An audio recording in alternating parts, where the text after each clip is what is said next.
Hello guys, welcome to Civil Engineering YouTube channel. Here we will discuss about the 10 points for design of slab. If you are a civil engineer, then this video will be very important for you. So let's start the video. Here the first point is the minimum depth of the slab should not be less than 100 mm. Okay, here you can see this is the slab, and here this depth of slab should not be less than how much 100 mm. Okay. Point number 2 is the minimum clear cover of slab should be 15 mm or diameter of the main bars whichever is greater. This is very important, guys. Clear cover means the distance between the upper surface of the slab and the steel rod. Okay, this is known as clear cover. Okay, now how much should be the clear cover? Clear cover should be a minimum of 15 mm or the diameter of the main bars. Here you should know that if the diameter of the rod is, for example, 10 mm, for example this diameter of the rod is 10 mm, then you can see here 15 mm is greater, so you have to use 15 mm as the clear cover. But if the diameter of the steel rod is 20 mm or 16 mm, which is greater than the 15 mm, then you have to prefer 16 mm and 20 mm as the clear cover of the slab. Okay, so point number 2 is very important for designing the slab. Okay, now the point number 3 is the end cover of the slab should not be less than 25 mm or 2 times the diameter whichever is greater. This is also very important point.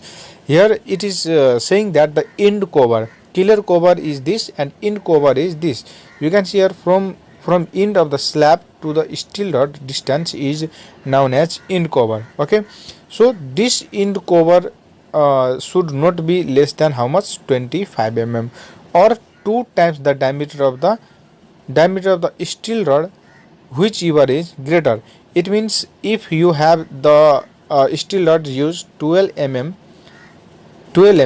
then if we multiply 2 times the diameter of the steel rod, then it will give us how much 24 mm. Okay, now analyze between this 24 mm and 25 mm, which one is greater? 25 mm is greater, so we have to use how much 25 mm as a end cover of the slab. Okay, if the steel rod we have used steel rod of diameter 16 mm, then we multiply by 2 and it will give us how much 32 mm. And again we have to analyze that this among 32 and 25, 32 is greater, so we have to use end cover as a 32 mm. Okay, now point number 4 is the maximum diameter of the main bars, steel bars, should not be greater than 1/8 of the overall depth. Let us see in the example. For example, we have used the depth of the slab 160 mm. Now we have to do what? 1/8. It means divide by 8 and it will give us how much? 20 mm, and this will be the maximum diameter of the steel bar which should be used in this slab. Now let us move toward the point number 5. So in point number 5 is given distribution bar in slab should be above the main bars of slab. Guys, this is very important. For example, we lay a slab in this direction also and this direction also. Okay, so the distribution bar should be always above the main bars. Okay, main bars are somewhat more thicker than the distribution bar. Okay, so distribution bar should be above the main bars. Now the point number 6 is main bars in slab should be along shorter direction and distribution bars should be along the longer direction. Okay, so we lay steel rod in slab like this and like this, and this point tell us that the distribution bar should be along the longer direction. If the slab is ever like this, then we have to distribute the distribution bar along the longer span of the slab. Okay, and along the shorter span of the slab we have to lay what? Main steel bars. Okay, now point number 7 is center to center spacing between the main bars in slab should be minimum 450 mm and or 3D whichever is lesser. This is very important.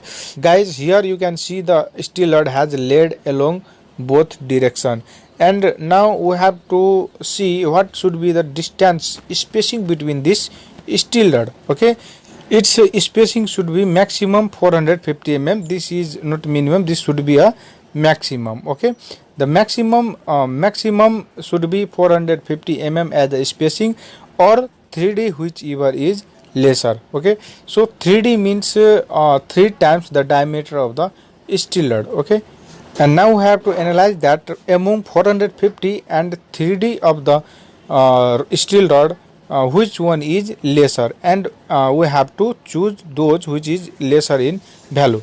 For example, if we are using a steel rod of 20 mm, then if we multiply it with 3, then it will give us 60 mm as a maximum spacing between the steel rod. Okay, and again we have to analyze between 60 and 450 mm, whichever is less we have to use those value. Okay, now for distribution bar, this was for main bars and this is for distribution bar.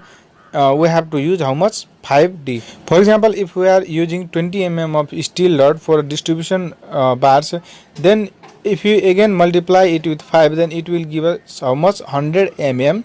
And again we have to analyze 100 mm and 450 mm, which one is lesser. Lesser is 100 mm, then we have to use maximum spacing of the steel rod as a 100 mm for a distribution bar. Okay, now let us see the point number 8. Here you can see the minimum steel in slab should be how much? 0.15% of gross cross section area, and for mild steel, and 0.12% of gross cross section area for high yield steel. Okay, so the gross cross section area means this cross section area.